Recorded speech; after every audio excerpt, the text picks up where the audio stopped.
Vladimir Putin's presidency is looking increasingly like a tin of beans forgotten at the back of the Smeg fridge. Dented, outdated, dangerously close to exploding, something that you wouldn't remove without having somewhere safe to put them.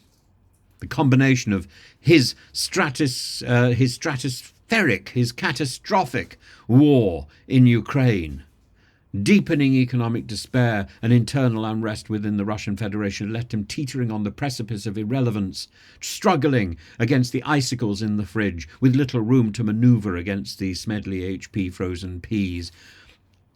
There are, I think, three major issues that impact Putin's increasingly precarious position. A, Chechnya. B, the economy. And C, his reliance on friends who are unreliable, of which Chechnya, of course, is a really good example. When Russia invaded Ukraine in February 2022, it was envisaged as a sort of as a blitz, a swift victory to reshape the map and cement Putin's legacy and ensure that he was re-elected as president with a fine show of stability and power. Instead, Ukraine's fierce resistance, bolstered by Western support, has turned this into a war of attrition that Russia cannot come out of with any degree of success. Russian casualties are staggering, with estimates reaching over 700,000 dead, wounded or missing, and conscription waves hollowing out Russia's workforce and friendships. Recent debacles in Kursk, where Ukrainian forces continue to repulse Russian advances, despite reinforcements from North Korea, are emblematic of Putin's desperation, and the involvement of 10,000 poorly equipped, poorly trained North Korean soldiers has only served to undermine Russia's military incompetence. Psychological warfare, such as Ukraine's leaflet campaign targeting North Korean troops, further erodes morale. Putin is left relying on mercenaries, prisoners and conscripts, a sign that his army is no longer fit for purpose and that he cannot be trusted.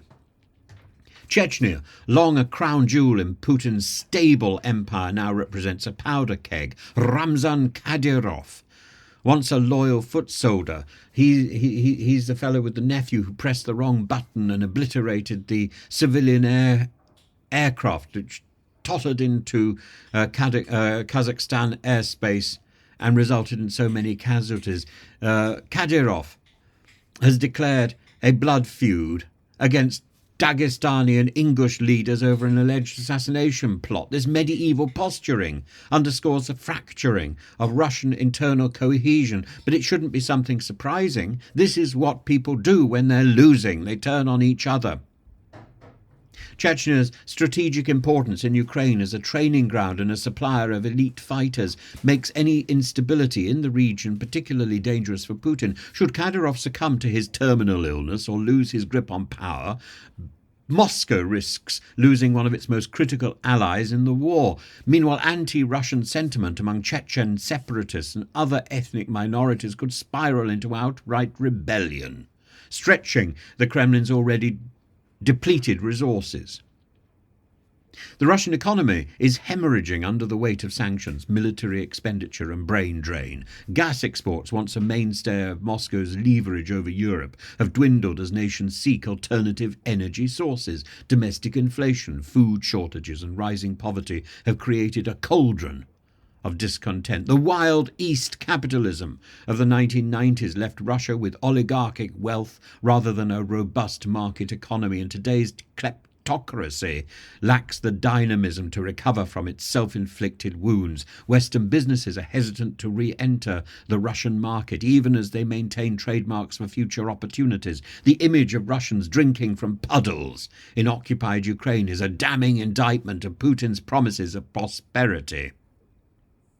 Diplomatic overtures from Putin hint at a desire to freeze the conflict, allowing him to save face while retaining power. But the West, particularly under a possible Trump-led US administration, appears to be applying a ceasefire on terms or collapse entirely strategy.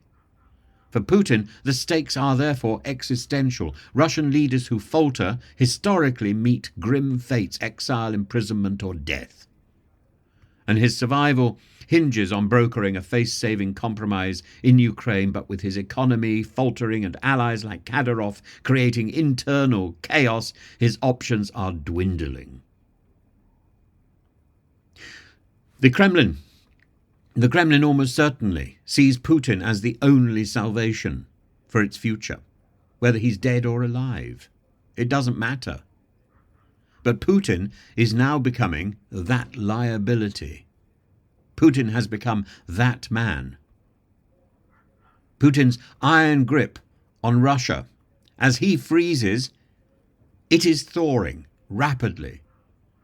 The war in Ukraine has exposed the limits of Russian power and of Putin's power, while internal fractures and economic despair erode his standing, perhaps even more than his sheltering in a shelter under the Kremlin or in a Smeg fridge. Chechnya's unrest, the debacle in Kursk, the desperate reliance on North Korea paint a picture of a leader grasping for relevance and for reassurance and for rest.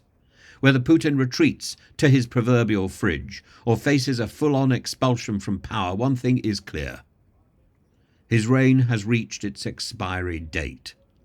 And the real question is not if, but when Russia will begin to defrost Putin. And when it does, the consequences for its people, for its neighbours, for the wider world will be profound. A defrosted Russia, a defrosted Putin, the limp remnants paraded in some sort of show funeral, because that will be the inevitable consequence of failure, of the end of this Ukraine campaign, the funeral of Putin. But what follows next? As Russia itself defrosts, as Russia itself thaws, will it thaw into compliance with the West? Will it thaw into friendship with the West? Or will it thaw into something even more terrible? The problem is we cannot know. What we can know for certain is that Putin, this spectre, this icon of power that has long ago been replaced by a committee, and that may be dead, that may be alive. Who cares about the Schrödinger philosophical mind games? The fact is, Putin as a power, Putin as an individual, has long been irrelevant. Putin as a symbol of Russian authority has become a symbol of Russian fear. And like a cornered rat, this is not a fear to snub. This is not a fear that we should ignore. This is a terrifying ordeal, a terrifying threat. A cornered Putin, a cornered Kremlin that doesn't know what to do next, that sees its allies disappearing. Chechnya, enmeshed in its own issues. North Korea, the saviour that has proven to be fairly useless. And time and the winter, the two things that Russia has always got, proving somehow not to be so useful as Trump hovers in the background. This is a moment of reckoning.